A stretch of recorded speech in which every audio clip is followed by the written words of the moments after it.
اور رابطہ مفروضہ جو کہتا ہے کہ مختلف گروہوں کے درمیان مثبت رابطہ وقت کے ساتھ تعصب کو کم کرتا ہے۔ تو وہ کون سی عملی چیزیں ہیں جو تنظیمیں DEI کو فروغ دینے کے لیے کر سکتی ہیں؟ کچھ ٹھوس اقدامات؟ جی، کئی حکمت عملیاں ہیں۔ سب سے اہم تو ہے تنوع کے لیے قیادت، لیڈنگ فار ڈائیورسٹی۔ رہنماؤں کو خود DEI کا چیمپئن بننا ہوگا، انہیں اس کی اہمیت پر زور دینا ہوگا، مختلف پس منظر کے لوگوں کے درمیان بات چیت کی حوصلہ افزائی کرنی ہوگی اور تنظیمی پالیسیوں اور طریقوں کا مسلسل جائزہ لینا ہوگا۔ دوسرا، بھرتی اور انتخاب اسٹافنگ کے عمل کو منصفانہ بنانا بہت ضروری ہے۔ اس میں مخصوص گروہوں تک پہنچنے کے لیے ٹارگیٹڈ ریکروٹمنٹ شامل ہے، جیسے مائکروسافٹ اور HC کی مثالیں ہیں جو مخصوص اداروں کے ساتھ شراکت کرتی ہیں۔ انٹرویو اور ٹیسٹنگ کے عمل میں تعصب سے آگاہی اور مماثلت کے تعصب سملیرٹی بائس سے بچنا بھی ضروری ہے، مطلب صرف ان لوگوں کو بھرتی نہ کرنا جو آپ جیسے ہوں۔ تیسرا، تربیت اور ترقی، training development. DEI training effective ہو سکتی ہے، لیکن تب جب وہ صرف قانونی ضرورت پوری کرنے کے لیے نہ ہو، بلکہ ملازمین کی ذاتی ترقی اور رویوں میں حقیقی تبدیلی لانے پر مرکوز ہو۔ اس کے لیے ضروری ہے کہ تربیت کو تنظیم کے مخصوص ضروریات کے مطابق بنایا جائے اور جو سیکھا ہے اسے عملی جامہ پہنانے کے مواقع بھی ملیں۔ مینٹرشپ پروگرام بھی مددگار ہو سکتے ہیں، لیکن ان میں بھی خیال رکھنا ہوگا کہ مماثلت کا تعصب نہ آئے۔ چوتھا اور شاید سب سے اہم، ایک تنوع کی ثقافت اور ماحول، ڈائیورسٹی کلچر کلائمیٹ بنانا۔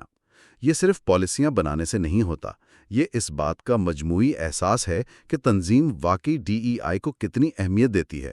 الٹرا بیوٹی کی مثال دی گئی ہے جو اپنی کامیابی کا کریڈٹ اپنی شمولیتی ثقافت کو دیتی ہے۔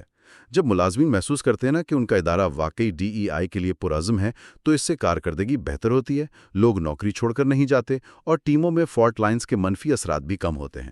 یہ سب سننے میں تو بہت اچھا اور ضروری لگتا ہے، لیکن یقیناً اس کو عملی جامہ پہنانے میں چیلنجز بھی تو ہوں گے۔ کیا چیزیں مشکل بناتی ہیں ایسے؟ بالکل، کئی چیلنجز ہیں۔ ایک بڑا چیلنج ہے صداقت، اوتھینٹسٹی کا۔ اگر ملازمین کو لگے کہ DEI کی یہ ساری کوششیں صرف دکھاوے کے لیے ہیں یا کمپنی کی ساخت بہتر بنانے کا ایک طریقہ ہے تو ان کا الٹا اثر ہو سکتا ہے۔ لوگ اسے صرف باتیں سمجھیں گے۔ دوسرا چیلنج ہے ٹوکنزم، یعنی صرف نمائندگی کی خاطر چند اقلیتی افراد کو نمایاں پوزیشن پر رکھنا بغیر حقیقی شمولیت یا اختیارات کے۔ ایک تحقیق میں S&P 1500 بورڈز میں یہ دیکھا گیا کہ اکثر بورڈز بالکل 2 خواتین شامل کرنے کے بعد مزید خواتین کو شامل کرنے سے گریز کرتے تھے۔ اس سے لگتا ہے کہ مقصد صرف کم سے کم معیار پورا کرنا تھا، حقیقی تنوع نہیں۔ یہ تو واقعی مسئلہ ہے۔ جی۔ تیسرا، کبھی کبھی DEI کی کوششوں کے متضاد اثرات بھی ہو سکتے ہیں، جیسے ٹوکن افراد پر زیادہ دباؤ آ جانا یا انہیں شیشے کی چٹان والی پوزیشن میں ڈال دینا جہاں ناکامی کا امکان زیادہ ہو۔ اور آخر میں بیرونی سیاق و سباق بھی اہم ہے۔ معاشرے میں ہونے والے واقعات یا عمومی رویے بھی تنظیم کے اندرونی کوششوں کو متاثر کر سکتے ہیں یا کمزور کر سکتے ہیں۔ تو خلاصہ یہ ہے کہ تنوع کئی سطحوں پر موجود ہے، ظاہری بھی اور گہرا بھی۔ تعصب اور امتیازی سلوک، چاہے وہ کھلے ہوں یا لطیف، افراد اور تنظیموں دونوں کے لیے نقصان دہ ہیں۔